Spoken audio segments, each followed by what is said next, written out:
terbang mencapai 5 meter. Oh.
Well, Thursday is Earth Day, and all this week right here on News 8, our weather team will bring you some stories on what's being done to protect the environment and how you can help. News 8 Sean Stiles kicks it off today live from La Jolla Cove, where he's talking about sea lions. Sean, they've been in the news a lot over the years. What's going on with them these days? Well, we are doing just fine down here. You know, San Diego has got two populations of seals and sea lions over my shoulder here. Now, all week long, we're going to be talking to you about the environment. Carlene, Evan, and Netta, along with myself. Today, I'm going to be talking about sea lions up in San Francisco, and the population of sea lions in San Francisco is tremendous up there at Pier 39. The one problem that they're having is that those sea lions seem to be getting very, very sick. And part of that reason is because of a DDT dump that took place in the 70s. They are finding themselves 25% of the sick sea lions coming up on the wharf there in and around Northern California are showing up with a deadly cancer that's being transmitted sexually to the sea lions. Now, one person is doing some research on that, a Dr. Elisa Deming, and here's what she had to say about the sea lions. It's like the last place you want a bunch of contaminants to be is in your nursery, and the Channel Islands is that place. And so another story that will be coming up is Carlene. Now, she's doing a story on redwoods and the possible loss of them as far as what's being done to keep them alive. A lot of deforestation. The population in the forest is a fraction of what it was, say, 100 years ago. Her story takes you there. It was one of her, well, as they say, bucket list things to do, to go to the redwoods. She did that last year, and she put together a great story on that. So that will be coming up later on in the week. My sea lion story will be coming up in the 6 o'clock show, and it'll talk about the sea lions and how they're dealing with that problem in and around Central and Northern California, and the good that is coming out of that bad. They're actually discovering that by treating and researching these seals, that it might actually help humans survive this cancer. And Sean, we do want to ask you about that particular type of cancer that you just mentioned. Is it affecting the sea lions right here in Southern California as well as all of our neighbors to the north? Well, it's mainly the Central and Northern California seals because it's going to the breeding grounds in and around the Channel Islands. That's where that DDT dump was. And our seals here do most of their breeding in and around Southern California. Wasn't it beautiful this weekend? Not a cloud in the sky, 80 degrees. I needed sunscreen in April. Yes, I need sunscreen at night in December, but you know what I mean. This stretch of nice weather has been exactly what a lot of us have needed after this COVID-y wet winter that requires vitamin D in pill form. And when I see a sunny 7-day, I think of Modelo's on the back porch. But then again, I'm not a farmer. Here's a recent headline from NBC News. Epic drought means water crisis on the Oregon-California border. The people near Klamath Falls are scrambling right now. The president of the Water Association said, "We all know what this is going to mean to our farms, our families, and our community as a whole. For some of us, it may mean we're not in business anymore next year." These are the families that grow the wheat and the potatoes that you eat and the things you buy in the grocery store and eat at the local restaurants. And we might not have enough water to do any of that. Some farms may actually decide not to even plant anything, that it's not even worth the risk, just leaving their land, their property, idle. Now, you may be sitting at home right now and saying, wait a minute, we're running out of water? Why did you wait until after the commercial break to tell us about this? Quick, fill up the Brita. No, your faucet won't start spitting dust. Yes, you can still water your lawn, but farms, they follow different rules. They apply for water. See, scientists, they look at a variety of different things like snowpack and rainfall and current water levels and forecasts, and then they factor in how much water like me and you and everybody else is going to drink and do the dishes with and flush the toilet and water the lawn and all that stuff, and then they decide how much water to offer our farmers. And this year, that number isn't enough. I interviewed Professor Larry O'Neill at OSU about this and asked him a question that had a predictable, simple, and frightening answer. Why not just give them more? What's the risk, I guess, in just giving them more of the general supply of water? giving them more of the general supply water. The risk is that you run out of water early before the next wet season, and then nobody gets water. And so that's one of the things that the water managers must, they worry about that quite often. And right now they're worried because we're going through one of the driest Aprils on record. And perhaps you're saying, but maybe next month we'll have one of the wettest Mays on record and then we'll be all good, right? No, because that's not really how it works. Now, not that rain is a bad thing. We need rain. Give us a downpour. We'd like that. But think of it this way.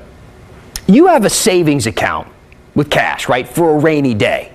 Well, Mother Nature has one for dry days, and she banks at Mount Hood Financial. A strong snowpack is vital to our water supply. See, it slowly distributes water to places that we know it's going to go. On the brink of being shut down. That was the warning today from NMAA Executive Director Sally Marquez, who says some coaches, teams, and fans are not following COVID-safe protocols. Today, the board voted to give stiff punishments to rule breakers. Here's News 13's Brittany Babe.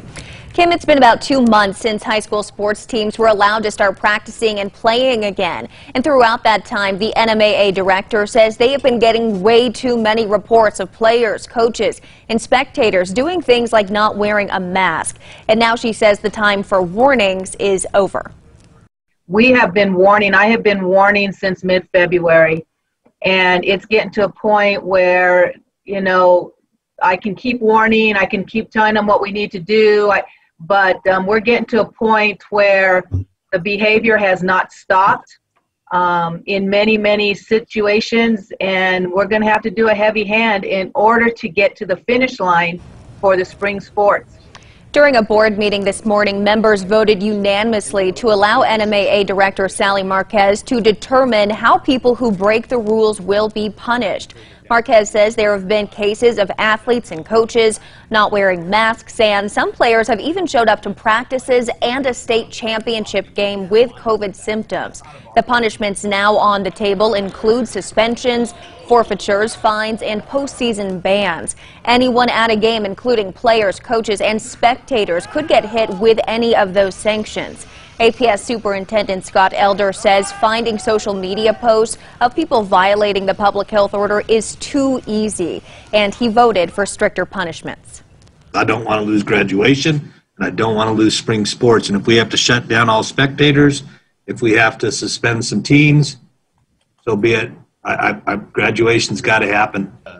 The Las Cruces superintendent also spoke about the secret prom that shut down Mayfield High School. He said there were students from multiple schools there, along with athletes who have had to quarantine. Kim? Okay, thanks, Brittany. Now, the state championships, the next ones are basketball. Those start May 3rd. Baseball, softball, and track and field. This might sound kind of crazy, but Remedy Brewing Company is using river water in its newest craft beer creation. But as KELOLAND's Travis Fossing explains, there's a bigger meaning behind this new beer. The Big Sioux River Brew debuts Saturday at Remedy Brewing Company. You actually are probably safer drinking this beer than you are, bottled water when it comes to contaminants. 300 gallons of surface water was pumped from the Big Sioux River. Once it was cleaned, it resulted in 4 barrels of beer. Wait, you used dirty water to make this beer? Yes, we did. We want to show and raise awareness that this is what the future holds for us if we don't make some real changes now. We thought this would be a great way to show off this need for clean water and what we can do as a community to help clean up the Big Sioux River. The brewery is collaborating with Friends of the Big Sioux River on the project. Find another avenue to educate the community, to get them involved with the river, get them involved with their local water quality issues, and support local businesses. Tyler Wasberg is the man behind the Kolsch style brew. Yep, tastes like it should at this point. A little bit yeasty, but the flavor's there. We're choosing a beer style that's fairly clear, easy, approachable, good drinking. And it's a tough beer style because you can't hide any flaws. So if there was something wrong with the water, you'd taste it right away. Entenmann sampled the water. Beer is next on his list. I'm looking forward to trying it once it's ready. I think it's going to taste awesome. In Sioux Falls, Travis Fossing, KELOLAND News.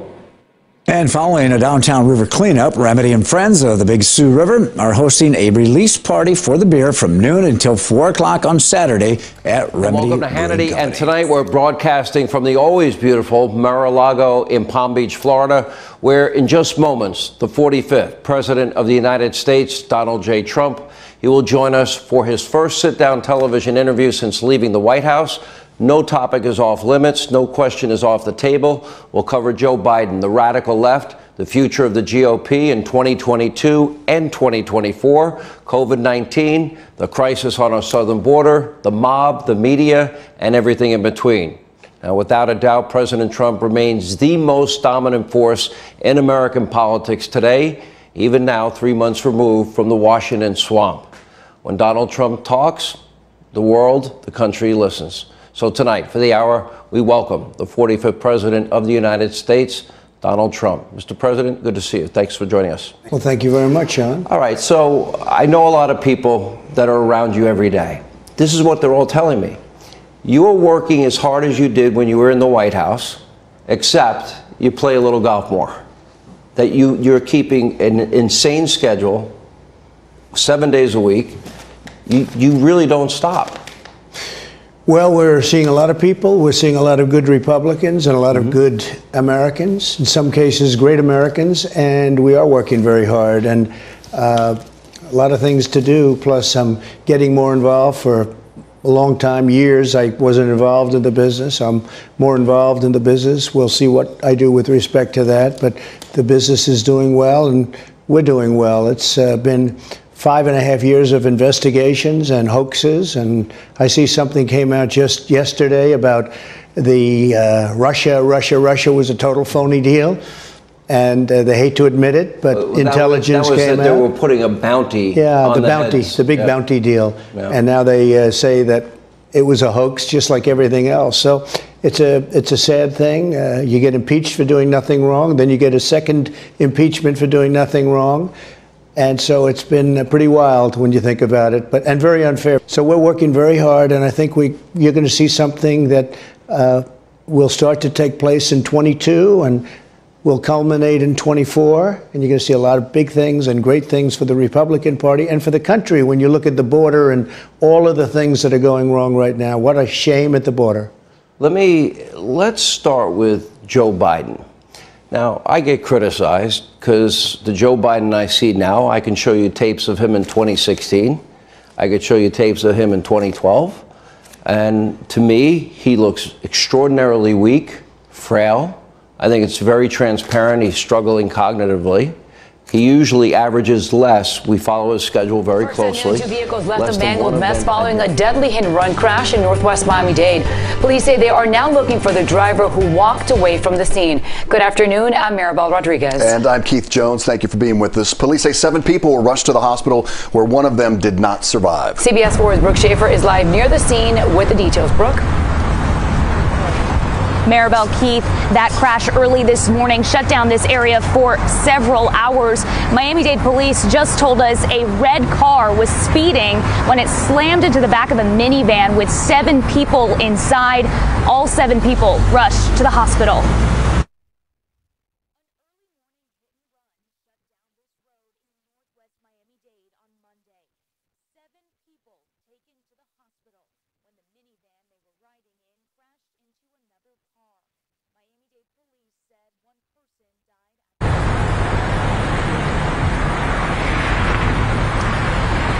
All right, so the very latest information from Miami-Dade police here, they tell us this was a hit-and-run crash. Again, 7 people in that minivan taken to the hospital. Unfortunately, police say 1 person died at that hospital. And Maribel and Keith, some brand new information from Miami-Dade detectives. They tell us all of those victims were men in their early 20s. At this point, we don't have any names just yet.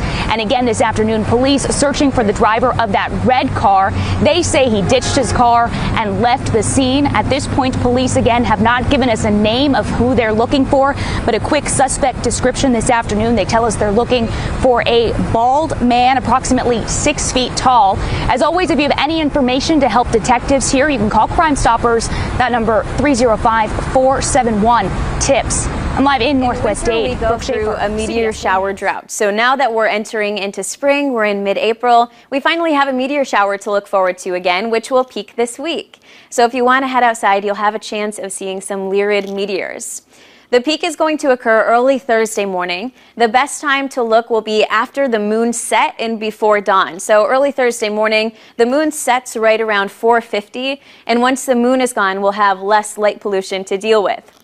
Now, this meteor shower will be active until about April 25th, and at the peak, we're expecting to see about 10 to 15 meteors per hour. So it's not the most overwhelming meteor shower, but again, we've been in a meteor shower drought, so this is something to look forward to. The radiant point for the shower is the constellation Lyra the Harp, but you don't need to look at a specific point to see the meteors. Just make sure you're looking up and away from any city lights. Now, the moon is heading toward a full moon next week, but last week we had the waxing crescent moon, and Jessica sent us this beautiful picture.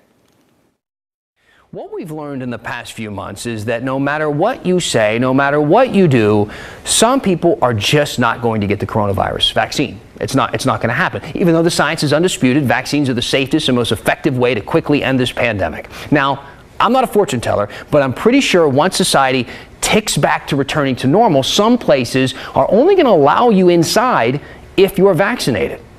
This is most notable around workplaces, and we have a couple of examples where it's kind of already happening. A winery in Eugene announced that all of their employees will need to have at least the first shot by May 20th. Seattle University just announced that students will need to be vaccinated before they can return to campus in the fall. We were talking about how that might be a possibility.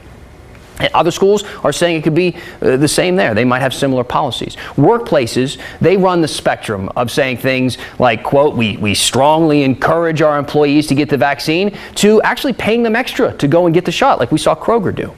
But whether or not your boss can actually tell you that you have to get a shot or that you're going to get fired is something that has a lot of people debating right now. And a senator in Washington state says, no, you can't force somebody to get a vaccine.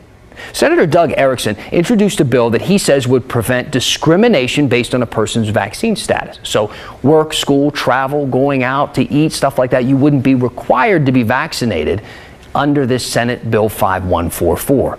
Senator Erickson says it's about individual rights and freedom of choice. He wrote, nowhere is the coercive power of government more intrusive than on this issue. We don't require flu shots, and we shouldn't require COVID shots. Often people forget that our Constitution puts the rights of the individual first. We shouldn't trample on it in a rush to vaccinate. Now, the bill is still in committee, so it's a long way off from becoming law. As for now, the Equal Opportunity Employment Commission has said that employers can require workers to get vaccinated as a condition of employment, and that they can request proof that you've been vaccinated. Now, there are exemptions, and we've talked about those on the show for health and religious reasons, but right now, keep in mind also the vaccine doesn't even have the full FDA approval. They're still under the emergency use authorization. So a lot of things have to happen here. Here's another angle to consider. According to the Washington Post, it's legal to ask about and share vaccine status when hiring for a job. So a potential employer can pass you over for a new job if you're not vaccinated in favor of someone who is. Earth Day is this Thursday, but we here at News 8 are sharing a full week of Earth 8 stories to bring awareness to our planet. We begin our series tonight with meteorologist Sean Stiles, who tells us about a cancer killing sea lions along the California coast and how researchers think it might lead to saving human lives. Here in San Diego at the La Jolla Cove, we have seals and sea lions like these, but unfortunately there is a lethal cancer that is taking many of them. Researchers up north are looking into it and see a connection that actually might save human lives. The sea lions that hang out at Pier 39 in San Francisco are always a tourist favorite, and 4-year-old Anaya Langston doesn't want anything bad to happen to them. They need to be safe, and they need to live in a safe place. But they haven't been safe for a long time. In 1979, the Marine Mammal Center in the Marin Headlands began finding sea lions dying from a cancer called urogenital carcinoma. Since then, up to a quarter of all adult sea lions admitted to the hospital have died from it. It's been a mystery until now. Researchers have discovered the cancer is caused by a sea lion version of genital herpes. It's a sexually transmitted virus, which is actually quite an efficient way to spread if you're a virus, because you have to reproduce to keep the species going. But lead researcher Dr. Elisa Deming says man has a hand in this as well. It's believed that contaminated water is triggering the virus to create the cancer.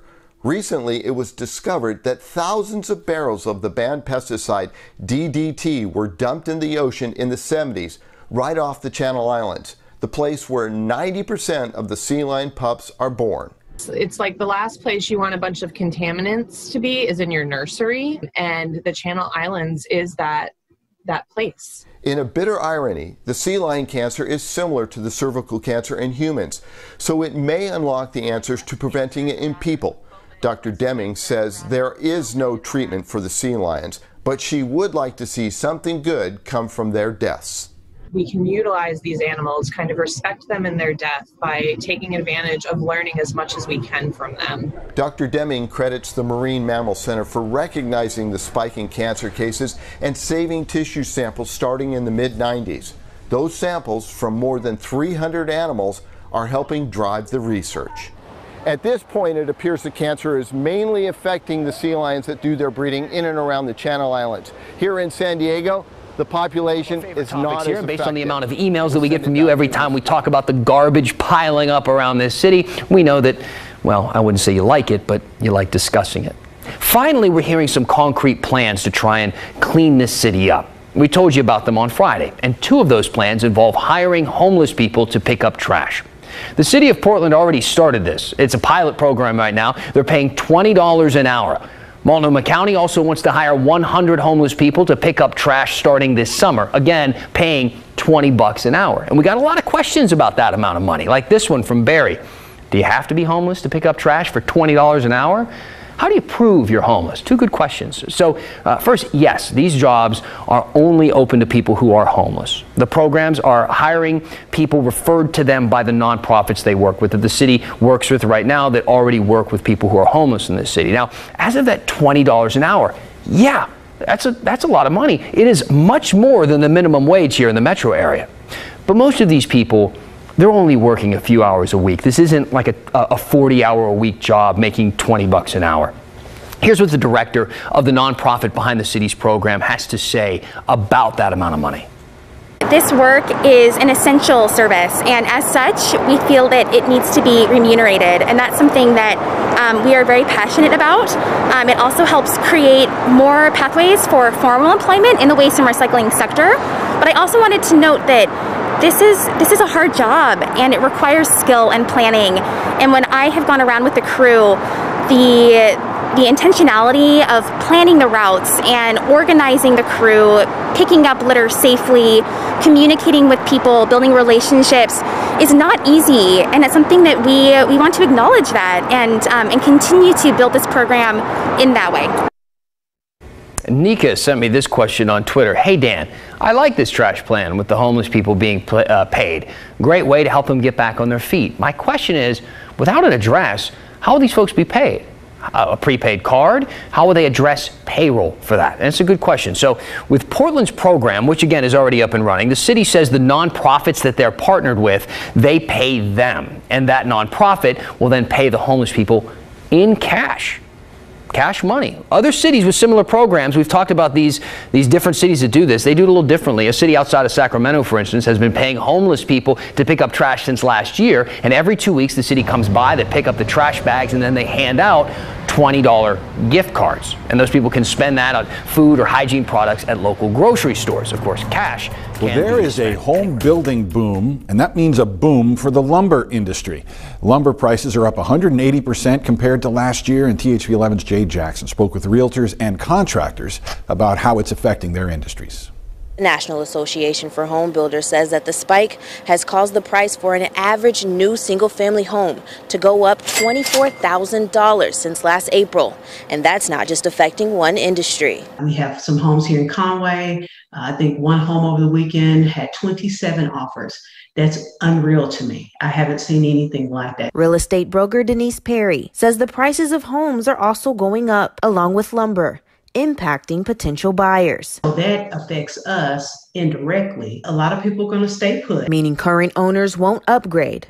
Meaning contractors are also taking a hit. It's been frustrating because it hits our margins as a company for sure. It makes the jobs more expensive. Keeping in mind, even during the pandemic, prices were just as high. So even those DIY home projects were just as costly. Material prices are through the roof right now, that due to shortages or due to reduced mortgage rates, because that's another big driving factor, is that part of it's the pandemic, but the second effect has been that as mortgage rates have come down, home building has gone up, right? People can get a loan to buy a home, so that creates much higher demand on this material, and that's what drives the price up in turn. If this sustains, we're going to have a less of an absorption rate. That means we won't have very many houses to buy, but we'll have lots of buyers, but not very many listings. Jay Jackson waits for a verdict in the Chauvin trial. Florida's governor signed into law a controversial anti-riot bill. That bill punishes anyone who takes part in violent protest or unlawful gatherings. So we're here today being prepared now to sign that bill into law.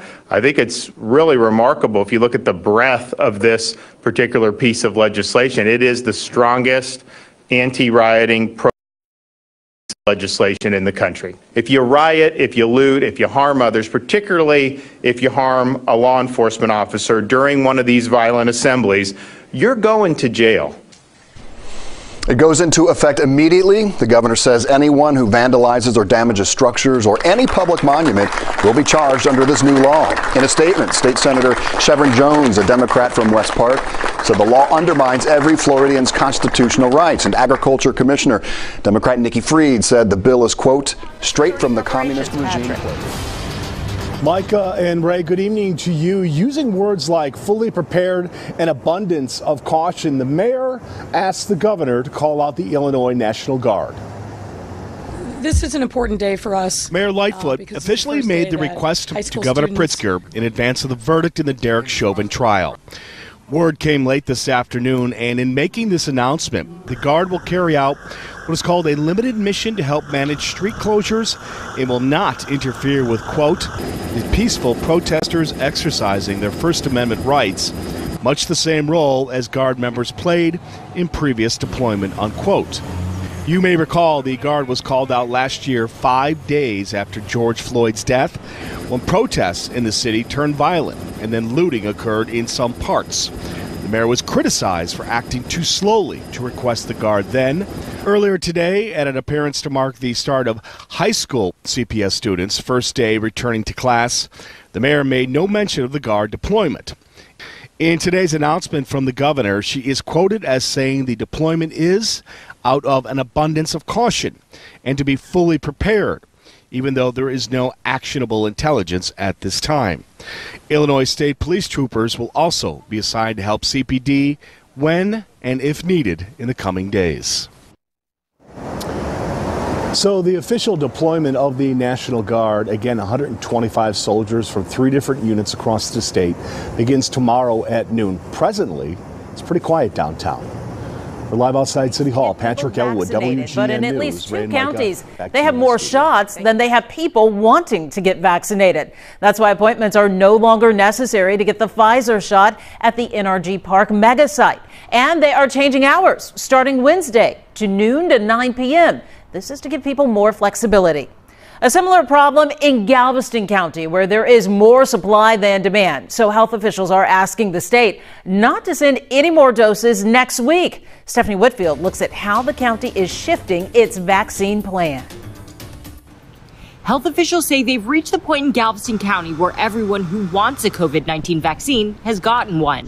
Relax your eyes. Now there are plenty of doses available, with very few people willing to roll up their sleeves. And we've actually asked the state not to send us more vaccine for next week. Dr. Philip Kaiser with the Galveston County Health District says there simply isn't enough demand to keep mass vaccination sites open. Drive-thrus will close on May 1st. We have the ability to give up to 4,500 new vaccines a day at our drive-through center at Walter Hall Park. Last week, when we looked at our appointments, we had maybe 300 one day, 400 another day. According to the Texas Department of State Health Services, less than half of Galveston County adults 16 and older have gotten at least one dose of the COVID-19 vaccine. That number jumps up to 73% for adults over 65. Dr. Kaiser says the group left are people who are hesitant about the shots. His message is mRNA vaccines like Pfizer and Moderna are safe, and there are plenty to go around. I think what we're seeing is another step in the return to normality. In that, under normal circumstances, you don't go drive through a public park and wait in line and have somebody stick a needle in your arm. You go to your doctor or you go to your clinic and you get your vaccine. Pfizer and Moderna's vaccines have special storage requirements. Dr. Kaiser says they're very mindful of that, so they don't take any doses out of the deep freezer unless they know they can use them. That's why Galveston County says they won't ask the state for any more doses until they have a better handle on this new level of supply and demand. Stephanie Whitfield, KHOU. The company that runs Texas's power grid is warning of more widespread outages this summer, just like they saw over the winter. Climate scientists expect this summer to be one of the warmest on record. That puts a lot of strain on the power grids, just as the extreme cold does. A summer outage could leave nearly 3 million homes in the dark. Well, the winter storm in Texas cut off power to millions of people, and it's been blamed for more than 100 deaths. Yeah, now 2 lawmakers from different parties are teaming up to fix the underlying issues in their state. Our Washington correspondent Anna Warnicki shows us how. 2 months after record cold temperatures left millions of Texans with no heat, gas, or electricity. Texas Republican Senator John Cornyn says it's time to start preparing the nation's power grids for the next storm. Our electricity grid's part of our critical infrastructure in America, and we need to have that up and running. Cornyn teamed up with Texas Democratic Congresswoman Eddie Bernice Johnson to introduce the Power On Act. To provide grants to states to help weatherize their grid, and it would apply to any state who needs that help. The bill would authorize $500 million in federal grant money to help power providers, distributors, and suppliers winterize existing electric equipment. Cornyn and Johnson say the Department of Energy would be tasked with coming up with recommendations for each state and then provide targeted grants. States would be expected to match the money, similar to Oregon Democratic Senator Ron Wyden's Disaster Safe Power Grid Act, introduced last month after dry and windy conditions caused power lines in his state to catch fire. Underground power lines and strengthening overhead lines and installing equipment to monitor the grid during the serious weather. Wyden's bill would establish a $10 billion per year matching grant program. In Washington, a streak of light across the night sky, look at it there, seen across Florida's Atlantic coast. Really cool. A spectacular sight that had many wondering, what could it be? So here's the question, was it a meteor? Yeah, we sent NBC6 reporter Amanda Placencia on the hunt for answers. It was gone in a flash, and in just a few seconds, it was over. NBC6 viewers shared videos that captured the moment a bright light streaked across the sky around 10 p.m. Monday night. Witnesses saw a fireball moving diagonally as the unusual sight was seen from West Palm Beach to South Miami. All of a sudden, we see this huge flash in the sky, and it's coming down towards the earth, and it almost looks like a huge sparkle of electricity coming off of a power line. UM student Colin Lee couldn't believe his eyes when he caught a glimpse on his car's dash cam video. At this point, we don't know what's going on. So, is this a meteor? Is this like a plane falling out of the sky? The first thing that we know is no one's going to believe us and no one's going to know what we saw. So was it a meteor or something else? Looks like an asteroid or a small chunk of rock entered the atmosphere and burned up before it hit the ground, fortunately, and exploded. It's called a bolide. Officials have not said whether the visitor was the asteroid 2021 GW4 that was expected to make a close shave with Earth's surface Monday evening. I was actually walking in this park in Hollywood last night when I looked up and saw it myself. I had no idea what I was seeing, so we spoke to some experts to explain it. And there's a lot of space junk up there. There's a lot of material from the early solar nebula that didn't get formed into planets. orbiting around out there, and occasionally we run into something. Most likely what happened was it was a meteor that came and skipped off the atmosphere, creating this big fireball type of look, or the flash in the sky. And that actually was able to get picked up by satellites even and looked like a lightning flash, which is super cool. What this may be, though, that's still up for debate with many experts. And if we get a formal review or not, who knows? Whatever it was, it sure made for a nice light show.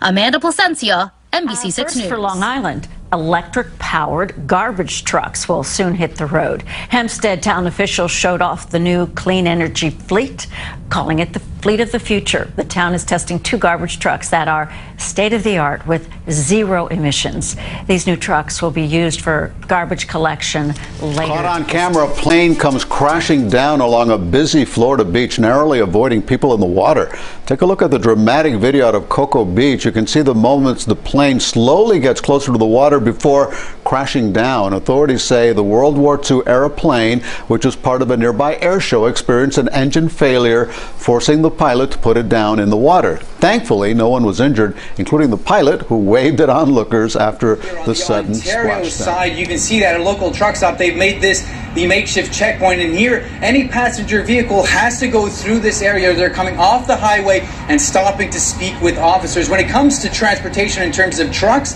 they'll be allowed to continue on, but all passenger vehicles will have to stop and speak with police. The OPP have set up this checkpoint. They're asking anybody to show their proof that their travel is essential, and that now has been deemed those that have to work on the other side or go to school, even those that have a residency, either their first, their primary, or their secondary, they are permitted to cross the border to check up on that property. Now, I spoke to the police earlier this morning. They've been here since midnight as this has been launched, and they say so far, although early, it has been going smoothly. Take a listen. Thus far, the reception's been good. People understand the reasons we're here and the operation that we're conducting, and we've had no complaints thus far.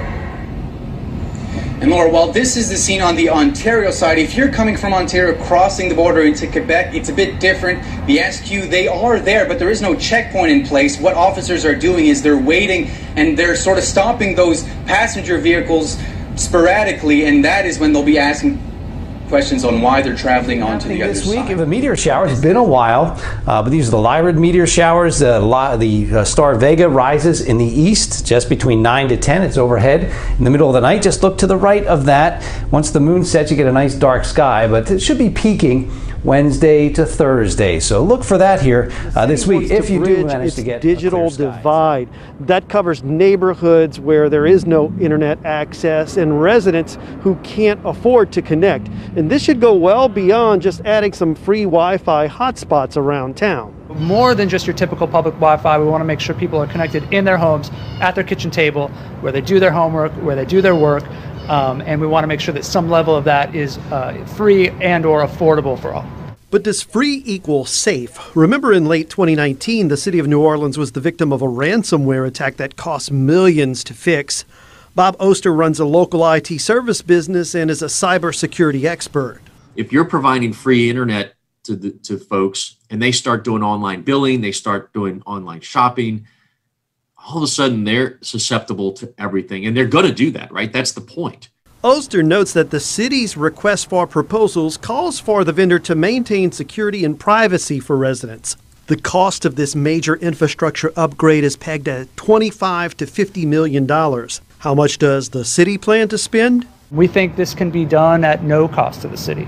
Any free service out there, it's not free. So who's going to pay for free Wi-Fi in New Orleans? Federal grant dollars from the Smart Cities Initiative are available, but where the company that builds this infrastructure makes its money is from data, which is typically sold to advertisers. They're going to have data on, how people travel, how people move about the city, how people behave online on a very generic and general basis. And you might not realize that you're already sharing a lot of this information when you carry your cell phone with you or when you search or shop online. But what about Big Brother? The fear that the government could spy on you through free Wi-Fi. The bad news is that the government can already do that, right? One concern Oster brings up is the amount of time it will take to install all of this infrastructure. Too long, and you're talking about technology that could be outdated by that time, and instead of a smart city, you have one that's behind the time, and that's why officials say legislation is to provide for dignity and non-discrimination in public education and to establish fiscal policy relative to sectarian tenets. The latest effort by this legislative session to have a say in what is being taught in Idaho's schools comes at the language and intent listed in House Bill 375, introduced by, you just heard, Representative Julianne Young from Blackfoot into the House Ways and Means Committee this afternoon. So what are sectarian tenets she referred to? Representative Young spelled them out in the bill, that tenets of sectarianism, such as critical race theory, beliefs that exacerbate and inflame divisions on the basis of sex, race, ethnicity, religion, color, national origin, or other criteria in ways contrary to the unity of the nation and the well-being of the state of Idaho and its citizens. Contrary to the unity of the nation, he says. Things like any sex, race, ethnicity, religion, color, or national origin is inherently superior or inferior. That people be treated poorly based on their sex, race, ethnicity, religion, color, or national origin. That people based on those categories are inherently responsible for actions committed in the past by other members of the same category. Well, those beliefs that have kept us all unified since day one, that's what she was referring to. It was just a 5-minute meeting this afternoon, but there was time for Representative Alana Rubel to throw out a question. Young and Mr. Chairman, I'm looking at the page 2, line 3, where it says no educational materials advocating sectarianism shall be used or introduced in any institution of higher education. Does that mean they may not even be discussed for purposes of explaining why they may be wrong? And I guess built into that is how are history teachers, for example, to address such materials that played a critical role in history if they can't be used in any way or even discussed? You know, I would prefer not to dive too deeply into this since this is a print hearing. However, I will refer you to Article 9, Section 6 of the Idaho Constitution. This seems like it would put really undue restrictions on what can be discussed and what can be read in classrooms, to the point that I don't honestly know how professors or teachers could operate in a meaningful manner. And so for that reason, for an undue restraint on speech and academic freedom, I'm going to be voting no. And Representative Rubel did vote no, so did 2 other of her colleagues. But it did pass along party lines 4-3. Representative Jason Monks from Meridian thought it was fair language, that it was simply spelling out schools could not use materials that, quote, advocated for discrimination or hatred. That also kind of takes away, as Representative Rubel pointed out, an element of free speech. What if a high school student wanted to do a paper on the history of hate groups in Idaho, for example? Would they be able to find materials about that subject in their school library? And all Americans ages 16 and up are now eligible to get the coronavirus vaccine. And so far, more than 131 million people, or more than half of all adults here in the U.S., have gotten at least 1 dose. CBS 4's Natalie Brand is in Washington, D.C. with the latest.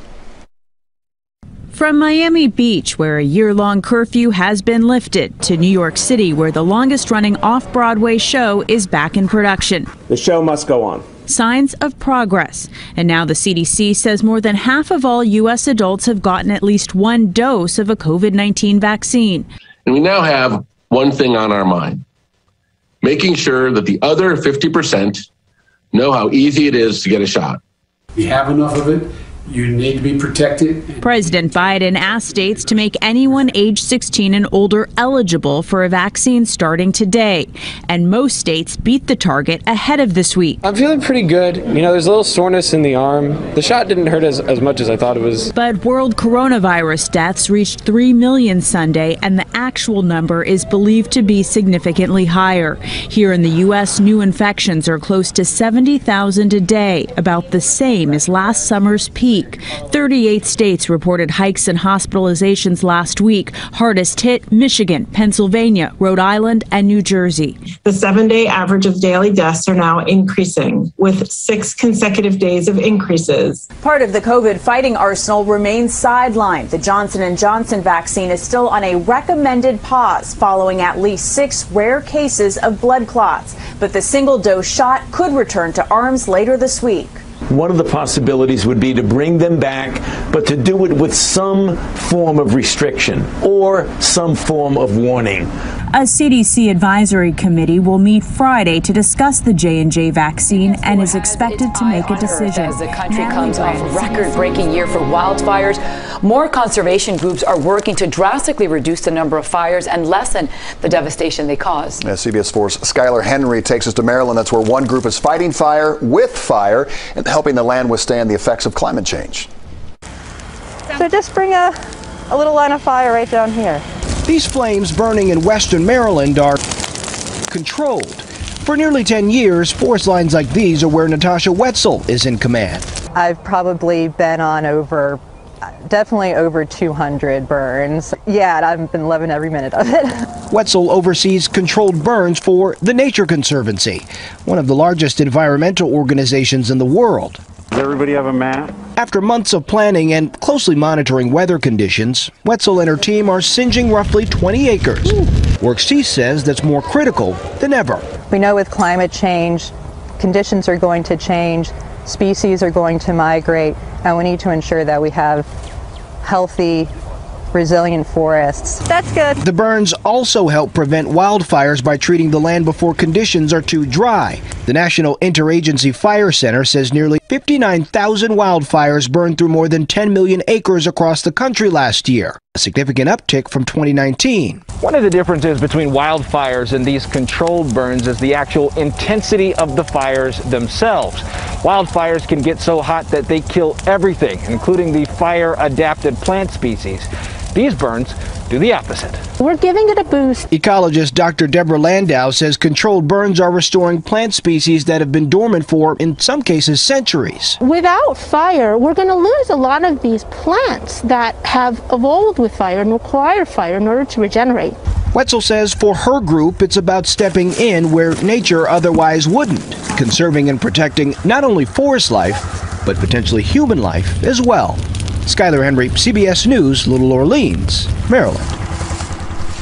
CBS 4 News, CBSMiami.com, and CBS News all committed to bringing you stories about the environment as we keep our eye on Earth. You look for reports all week as we approach Earth Day on CBS 4 News, CBSMiami.com/Earth Day, CBS Evening News with Nora O'Donnell, and CBS and warming temperatures are having a major impact on the state forest land. Aerial surveys conducted last year found a 9% increase in insect infestation and drought stress damage since the year before.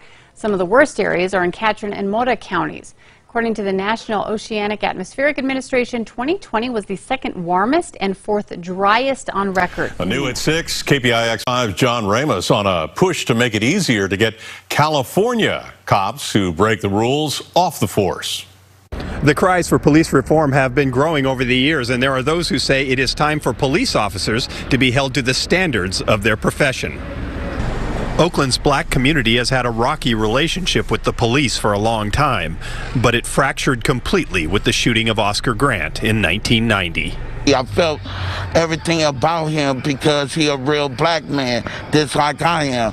I'm a real black man. They could come right now and blast me out of nowhere, and I'm just standing on my 2 feet. And that's the message you took from Oscar Grant's shooting? Yes. But what was even more shocking than Grant's killing was that his shooter, BART police officer Johannes Meserly, was actually found guilty and punished for the crime. That almost never happens. Of 1,300 killings, police shootings since Oscar Grant, only 10 have been charged and only 1 has been convicted. Public safety. State Senator Stephen Bradford has introduced SB 2, a police reform bill that would require officers to be licensed by the state. That way, officers who violate professional standards could be decertified by a review panel instead of having to wait for a court verdict. It's similar to disbarring an attorney, taking a license away from a doctor, taking a teaching credential away from a teacher. And once decertified, a person could not work as a cop anywhere else, which often happens when officers resign before they are fired. The 9-member disciplinary board would include victims of police abuse, and Brian Marvel, president of the Peace Officers Research Association of California, which opposes the bill, thinks the deck would be stacked against officers. And one of the panelists actually their family member has to have been killed in the course of an officer's duty. I mean, that person there alone is already predisposed to be a rubber stamp opposed to the peace officer that's coming before the board.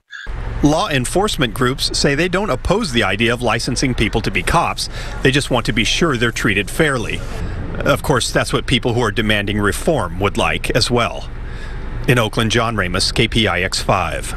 And the bill would also strip police officers of their immunity from lawsuits. Proponents say that it would make it easier for citizens to hold police liable when they break the law or deprive people of their rights, including using excessive force. Now, this is an ongoing situation, but we are happy to report that only 2 people have been injured, and so far there are still no fatalities. But if you look behind me, you can see just how devastating this fire was. Now, apartment management has cordoned off this area because they're still not too sure in regards to the integrity of the actual building. We still have crews, as you can see right there, going in just trying to determine just how extensive the damage is. Now, even some of these units right here that were not burned, there's still no power or water inside these units, so the entire building is uninhabitable. Meanwhile, the people that used to live here are now struggling to find out how they move on from this devastation.